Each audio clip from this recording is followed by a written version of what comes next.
Hai, masih bersama saya, Mr. Z, bicara. Tentu saja bicara tentang kebenaran berdasarkan fakta, data, dan realita. Teman-teman, kemarin kita sudah membahas ya, saya pribadi ya. Eh, Walaupun bukan saya yang menjalani, tapi saya juga berpikir, bagaimana sih caranya mengasuh anak 2 minggu di sini, bapaknya 2 minggu di ibunya. Ya karena saya belum pernah ngalami seperti itu, jadi eh, rada-rada gamang gitu ya. Ini terkait dengan apa yang terjadi pada eh, pernikahan Mbak Imbong dan Paula Verhoeven ya. Demikian putusan dari Pengadilan Agama Jakarta Selatan terkait dengan hak asuh anak diasuh bersama 2 minggu di ibunya, 2 minggu di bapaknya. Ya, kalau saya sih mendingan diserahkan kepada ibunya, biar bapaknya ya kawin lagi lah gitu loh maksud saya itu. Atau ini kan ada isu ini lagi rame ini tentang Mbak Imbong dan Kimberly ya kan. Kimberly, kalau itu benar ya, sebaiknya diserahkan kepada Paula Verhoeven. Karena Kimberly kan juga punya. Itu kalau benar ya teman-teman ya, kalau benar.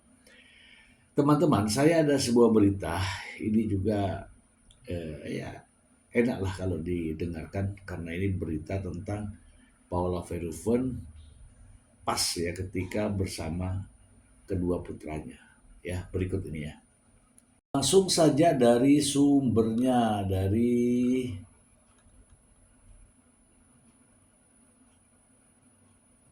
Insert Live ya, Insert Live.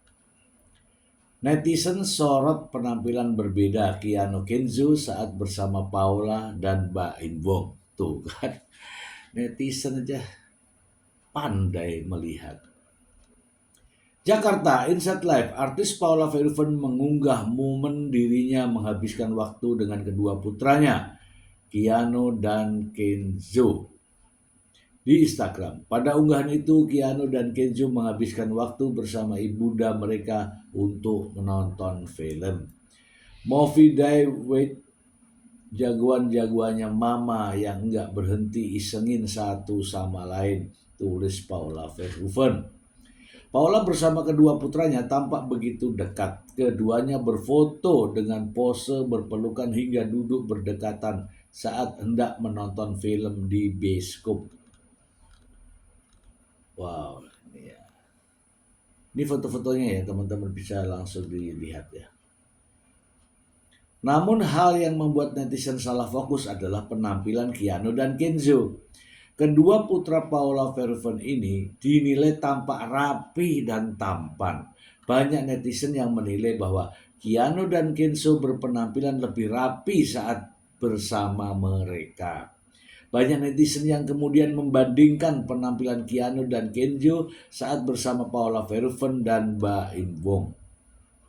Mereka menyebut bahwa Keanu dan Kenzo tampil lebih kusam dan tidak terawat saat bersama ayah mereka. Sementara saat bersama Paula Verhoeven, kedua anak tersebut tampil rapi, bahkan disebut stylish.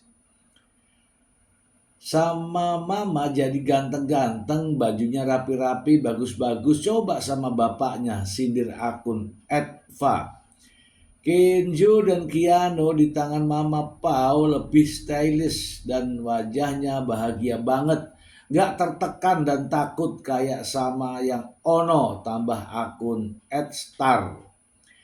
Tak hanya menyoroti perbedaan penampilan kedua anak tersebut saat bersama Paula Verhoeven dan Mbak Imbong, beberapa bahkan menuding Mbak Imbong sengaja mendadani anaknya untuk tampil lebih lusuh demi mendapatkan uang dari konten yang ia buat. Sama bapaknya menggembel terus, dibuat vlog. Komentar akun @lit.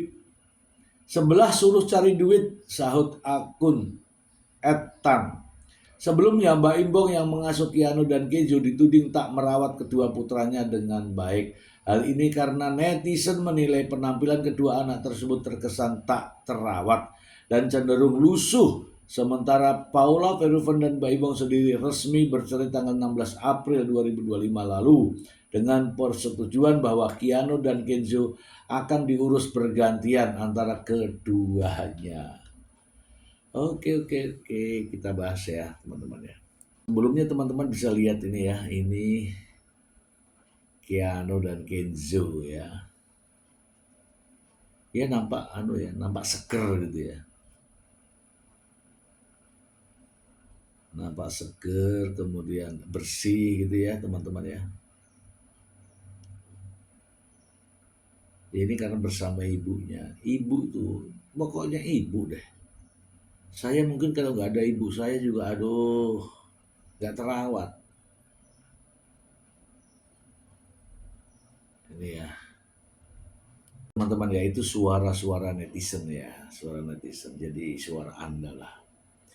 Jadi memang benar. Saya sendiri tadi saya di depan sudah sampaikan bahwa bingung saya melihat eh, pola asuh begini ya. 2 minggu di sini, 2 minggu di sini. Bingung anak-anak. Ya, nanti kalau puasa Ramadan 2 minggu puasa pas di Lebaran aduh. Ya memang belum terasa sekarang karena baru putusan kan. Terasa itu nanti dan apa imbasnya ke anak-anak. Ya, apa yang disampaikan oleh para netizen tadi yang saya sudah bacakan itu benar ya. Saya pribadi ngasuh anak juga nggak sanggup, nggak telaten. Taunya itu ya udah, pasrahkan sama pembantu. Nah, maksud saya begini teman-teman. Kalau Mbak Imbong ini punya apa ya, punya hati yang mulia gitu ya, udahlah serahkan ke ibunya, udahlah asuh. Kita sudah cerai ya, ini biayanya. Kalau ada kekurangan kau minta sama saya. Itu bijak namanya. Daripada begini, coba. Ya kan? Mau pergi ke luar negeri dititipin sama pembantu. Serba susah. Kasihan anaknya. Itu pendapat saya. Ya. Memang sudah diputuskan oleh Hakim Pengadilan Agama Jakarta Selatan. Entah bagaimana alasannya, tetapi saya yakin itu putusan juga meragukan.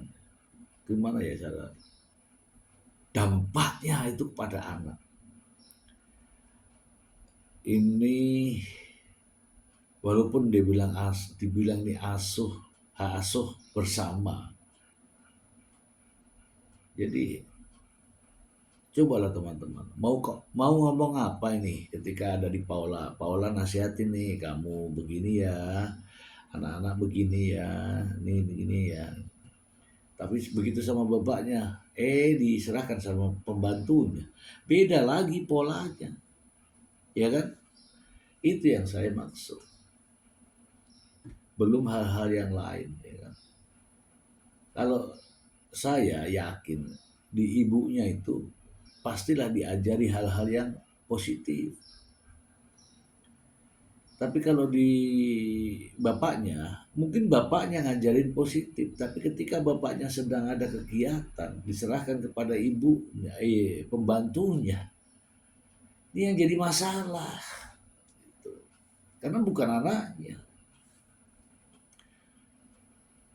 Banyak hal perlu dikaji di sini. Apakah tepat ya pola asuh semacam ini? 2 minggu di sini, kenapa nggak sehari ya, sehari di sini, sehari di sini, sehari di sini, biar bingung gitu loh maksudnya. Aduh. Nanti kalau sudah berjalan, kita bisa baru melihat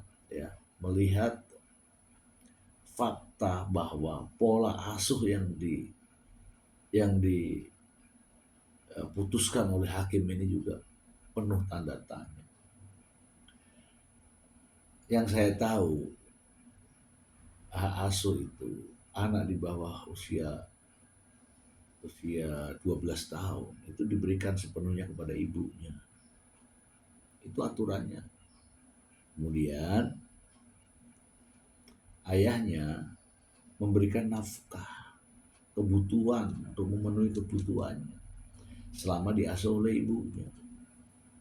Nanti setelah 12 tahun ke atas, ini anak bisa memilih.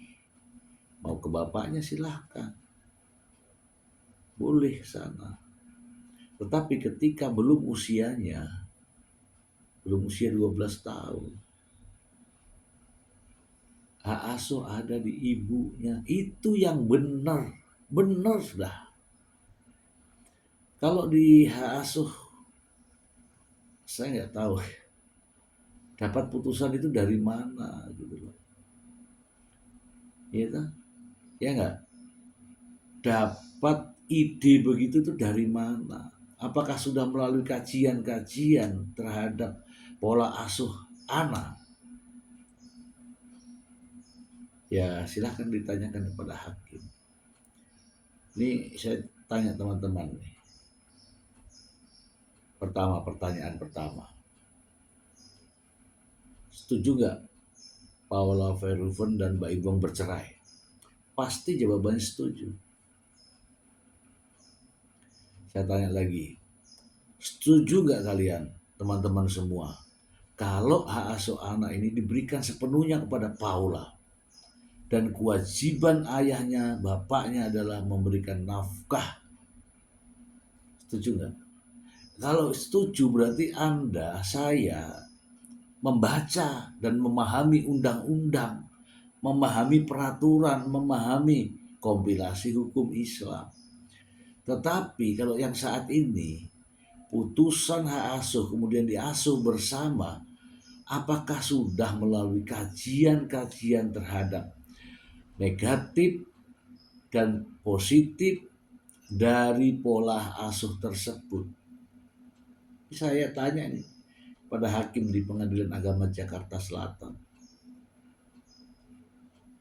Hasil kajian itu ya yang menggodok ya tentu ya para psikolog-psikolog. Tetapi kalau hanya biar sama-sama senang, itu yang repot. Atau yang penting cari aman, itu yang repot. Gitu ya teman-teman ya. Mungkin teman-teman sepakat dengan saya ya. Saya menganggap putusan hakim ini apa ya, tidak tepat. Tidak tepat. Karena kita yang melihat aja bingung. Masyarakat loh ini kita ini. Bingung. Ya kan?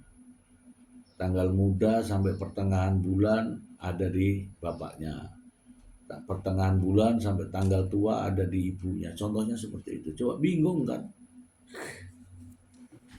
Oke lah teman-teman ya. Karena sebenarnya saya nggak kenal kan sama Mbak Imbo. Saya nggak kenal juga sama Paula Verhoeven. Tapi melihat persoalan ini, rasa-rasanya ya menjadi pelajaran buat kita semua. Ya hari ini, kemarin mungkin menimpa Paula Verhoeven. Besok yang akan datang mungkin juga menimpa teman-teman. Belajarlah dari sini. Belajarlah dari peristiwa ini. Belajarlah dari masalah-masalah orang lain. Untuk belajar.